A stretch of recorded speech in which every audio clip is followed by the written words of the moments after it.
semua negara sudah keburu naruh tabungannya di dolar. Aduh. Kalau sepakat dolar nggak ada nilainya, itu runtuh semua pemerintahan di dunia. Kan akan digoblok-goblokin sama masyarakatnya. Ini gila nih pemerintah nih, kita capek-capek kerja, ekspor barang, ada surplusnya, simpan dolar, sekarang dolar nggak ada nilainya. Keterlanjuran jadinya. Sudah terlanjur. Akhirnya semua negara bersepakat bahwa dolar itu ada nilainya.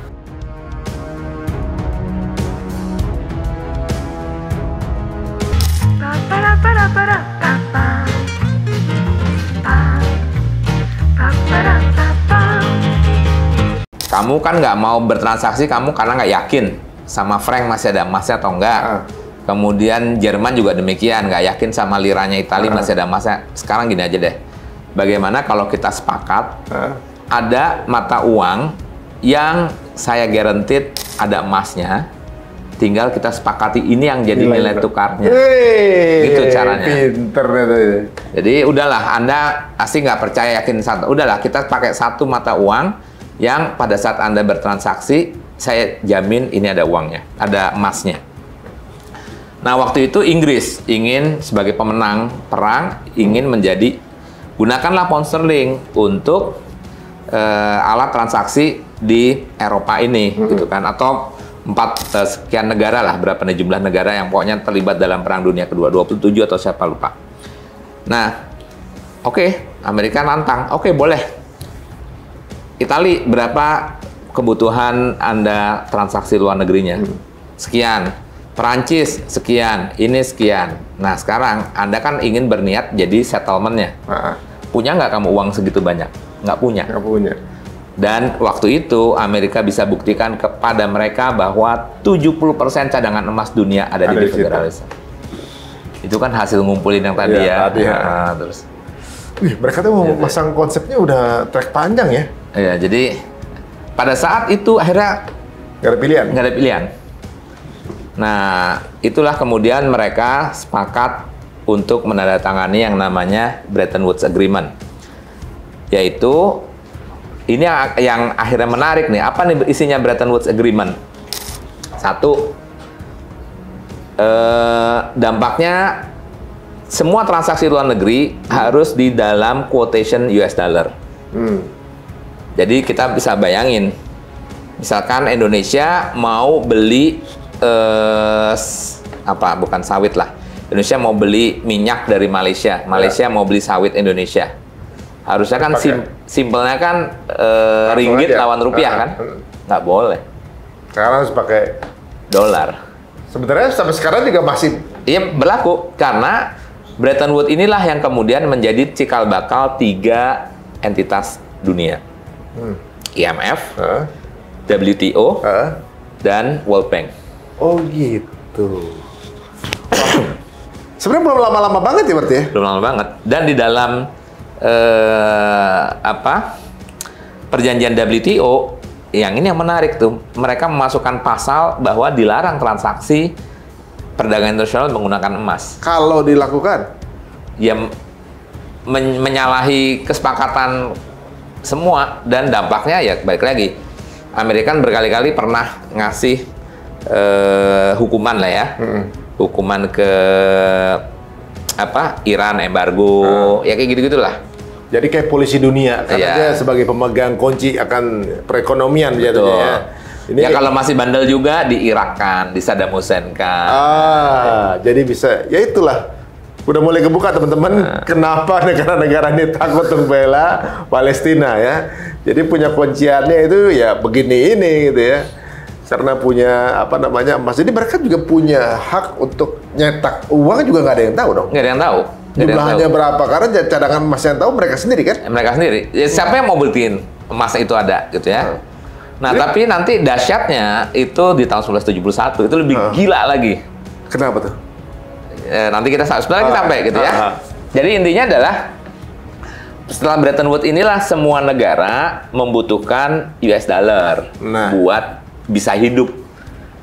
Bisa hidup di dalam, ya nggak ada negara yang bisa memenuhi kebutuhan dalam negerinya 100%. Pada saat dia mau bertransaksi, dia butuh US dollar. Nah, apakah itu settingan atau bukan? Sampai akhirnya Orang mereka disetting sampai nggak ada pilihan lain selain ambil pilihan itu, gitu. Nah ini berarti berpengaruh dong. Mereka juga punya kemampuan untuk mengatur currency dong. Ya pastinya. Karena patokannya di mereka kan. Dan lucunya statement yang Mas Untung sampaikan itu adalah statementnya Mayer Amschel Rothschild. Oh, statement dia bunyinya adalah, saya tidak peduli terhadap siapa pembuat atau penulis hukum suatu negara. Sejauh sirkulasi uang saya yang pegang. Nah, berarti negara apapun, kalau jika dengan pakai sistem ini, maka kedaulatannya sebenarnya udah di bawah tangan dia. Oh, jadi membuat Tuhan sebenarnya dia. Ya, nanti kita nanti masuk currency war, tetapi tetap ada dinamika. Ya, kayaknya China belakangan kan ngelawan gitu ya, beberapa negara juga.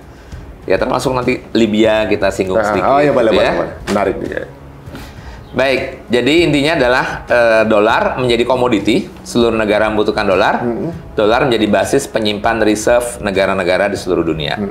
Bayangin, jerih payah keringat orang sedunia itu disimpannya dalam dolar.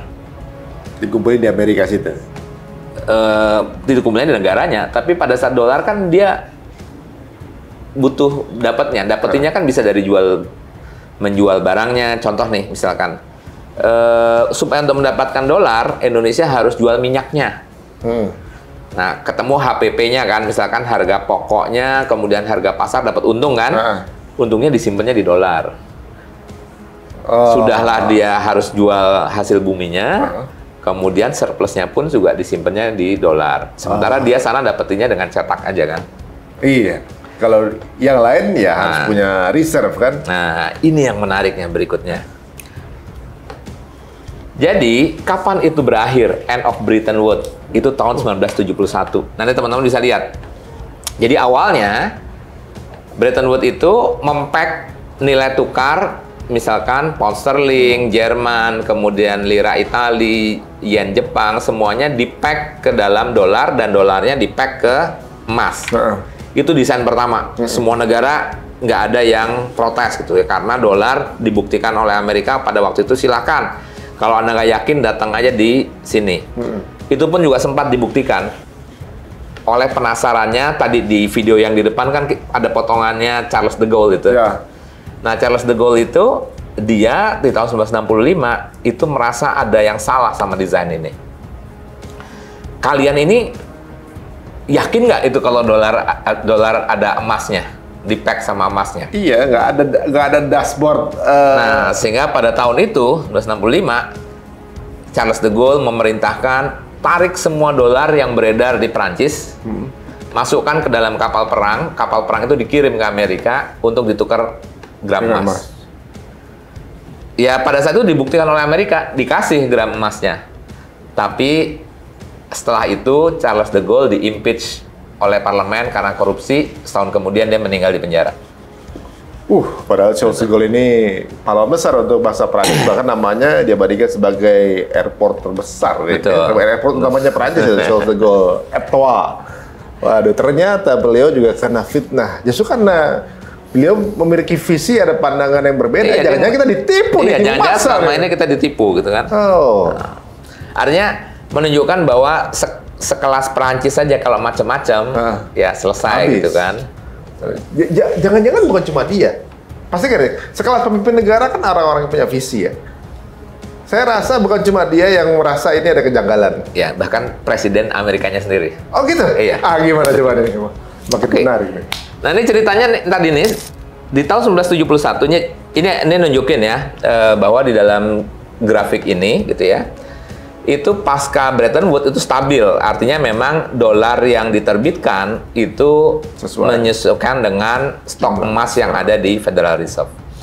Nah, di tahun 1971, Nixon itu menyatakan bahwa mulai detik ini, dolar sudah tidak di-pack lagi dengan emas. Terus apa dong bahannya? Nilainya dia bilang mengambang. Terserah Anda, mau percaya boleh, nggak percaya boleh. Masalahnya tadi, semua negara sudah keburu naruh tabungannya di dolar. Aduh. Kalau sepakat dolar nggak ada nilainya, itu runtuh semua. pemerintahan di dunia kan akan digoblok-goblokin sama masyarakatnya. Ini gila nih pemerintah nih, kita capek-capek kerja, ekspor barang, ada surplusnya, simpan dolar, sekarang dolar nggak ada nilainya. Keterlanjuran jadinya. Terlanjur. Akhirnya semua negara bersepakat bahwa dolar itu ada nilainya. Jadi acuannya bukan lagi emas, tapi dolar itu sendiri. Iya. Dari sistem yang dipupuk long run ini. Iya. Wah, dan banget. emang akhirnya kita bicaranya nanti supply demand. Tapi balik lagi, supply demand itu hanya sahih kalau kita bicara di dalam mekanisme pasar yang berlangsung sempurna, tidak asimetrik. Tapi pada saat pasar itu asimetrik, supply demand, nilai tukar itu tergantung dari supply demand, dan pasar tidak asimetrik, ini yang namanya war currency atau currency war. Jadi cara menjajah sebuah negara itu paling gampang dengan nilai tukarnya. Oh gitu? Iya. Karena kalau kita bicara bom, itu yang mati adalah mereka yang hidup saat itu. Mereka yang ada di lokasi itu. Iya, tapi kalau sudah menjajah dengan nilai tukar dan hutang, yang belum lahir pun sebenarnya sudah mati, sudah terjajah. Karena dia harus punya kewajiban bayar. Betul, begitu OE lahir sudah punya kewajiban. Jadi kayak dosa warisan. Betul. Ya, belum apa-apa udah punya dosa nih. Belum lahir aja dia udah punya hutang gitu kan. Oke, nah ini tadi kita jauh-jauh ke Charles de Gaulle, ini kembali John F. Kennedy. Yang menarik dari John F. Kennedy itu dia pada tanggal 4 Juni tahun 63 itu mengeluarkan sebuah dekret namanya Executive Order 11110. Nah, apa isinya? John F. Kennedy melihat bahwa desain daripada Federal Reserve ini ada yang salah, ada yang sungsang. Gimana ceritanya kedaulatan sebuah negara diatur oleh kelompok privat tertentu. Negara harus punya kedaulatan. Oleh karenanya, waktu itu John F. Kennedy meminta Kementerian Keuangan untuk mengeluarkan atau bertindak juga sebagai penerbit uang, tidak hanya Federal Reserve. Jadi akan ada kompetisi nih. Dan menariknya, karena semua emas sudah tersimpan di Federal Reserve, maka John F. Kennedy menyatakan bahwa uang yang akan dititipkan pemerintah itu berbasiskan silver. Jadi pembanding, apa namanya, pesaing gitu ya? Iya. Dan kedua ini adalah di dalam keluaran Anda, Mas, dinar dirham gitu kan. Nah, kemudian itu kan tahun 63, berselang berapa bulan kemudian kita sama-sama tahu berakhirnya Kennedy di assassin. Ngeri juga ya ternyata ya. Yang punya visi akan perubahan dari sistem yang dibangun oleh Yahudi ini, maka berakhir hidupnya. Aduh. Dan ini adalah salah satu pidato menjelang akhir daripada Kennedy, yaitu beberapa kalimat yang menyatakan bahwa suatu saat nanti gitu ya, one day after I am long gone, you will remember me and say we should have stopped the nuclear program of Israel. Jadi nanti pada saat nanti mungkin saya sudah meninggal, kita harus nyetop program Israel. Itu tahun berapa itu ngomong gitu itu? 63. Kemudian abolish, menghilangkan Federal Reserve. Kemudian membuang seluruh secret society. Okultis itu pemujaan setan dan seterusnya, paganisme. Zionis keluar dari Amerika. Ini nggak pernah terlambat tuh ngelakuin ini. Ingat ya, Tapi kata-kata beliau ini memang cukup menjadi sebab dan alasan untuk dieliminate mereka. Dari semua plot, ada beberapa plot yang menyebabkan alasan kenapa Kennedy ditembak. Dari semua plot, yang paling kuat itu adalah ini reasonnya. Tapi memang ini orang baik berarti ya? Yang pasti dia Katolik yang soleh. Ya, Katolik yang soleh ya. Maksudnya dia melihat kejanggalan ini gitu, melihat kejanggalan bahwa ini nggak bisa nih diatur begitu kan. Satu dia stop untuk pembuatan program nuklir buat Israel. Iya. Berarti kan ada rencana besar di belakang para Yahudi membangun sistem perbankan seperti ini dan juga menyiapkan persenjataan jatuhnya kan gitu kan untuk kemudian membackup gitu. kemudian apa namanya bisa dibilang ketergantungan dengan Fed harus dihilangkan. Terus kemudian semua Zionis harus keluar dari negara ini. Sebenarnya kalau orang pada dengerin beliau saat itu selesai sih, tapi udah keburu di-eliminate duluan. Keburu di-eliminate. Nah ini kalau ini cerita tentang yang tadi Charles de Gaulle mengirimkan kapal perang untuk menukar dolar. Ini fotonya nih? Ya. Ini yang atas sih Charles de Gaulle waktu masih Perang Dunia Kedua, waktu pada saat dia masih tapi berapa gagah. jumlahnya akhirnya dibawa kapal perang itu? Navy Cross dan itu pick up 150 juta. 150 juta dolar pada saat itu. Oh, sekitar. Dimana, tapi waktu itu $35 itu 1 ons. Jadi tinggal 150 juta bagi 35 itu emas yang ditarik kembali oleh Perancis. Oh. Berarti sekarang tuh sekitar 15 T ya? Mungkin. Iya kan ya, 15 T lah gitu. Kalau misalnya seperti kurs sekarang. Gitu. Tapi kan dia harus segera diselesaikan karena khawatir akan diikuti juga oleh negara-negara lain kan kalau mencoba ternyata hal yang sama ternyata ini, kosong gitu kan. benar ternyata nih Charles de Gaulle ya. Yang lain akan copy caranya gitu. Iya. Ambruk lagi tuh sistem. Sudah diselesaikan saja. Kemudian apa alasan going off gold standard tahun 1971? Nixon shock itu floating currency di mana sudah tidak lagi di-peg dengan dolar, jadi kurs itu ya hanya berdasarkan supply demand dan keyakinan pasar saja. Nah, apa salah satu penyebabnya adalah sebagai konsekuensi lahirnya Perang Vietnam. Apa urusan sama Vietnam? Perang Vietnam itu menciptakan big enemy buat publik Amerika. Berarti cuma untuk change fokus aja gitu ya? Enggak, alasan untuk berhutang. Oh gitu? Kan kalau misalnya gini, saya atau Amerika pada tahun itu menganggarkan anggaran negaranya adalah misalkan 100 triliun dolar. Nah, tiba-tiba di tengah jalan meletuslah perang yang dimana orang Amerika menyatakan perang ini harus dilakukan. Alasannya? Alasannya karena tadi melindungi sovereign kedaulatan bangsa dan seterusnya seperti peristiwa 9/11.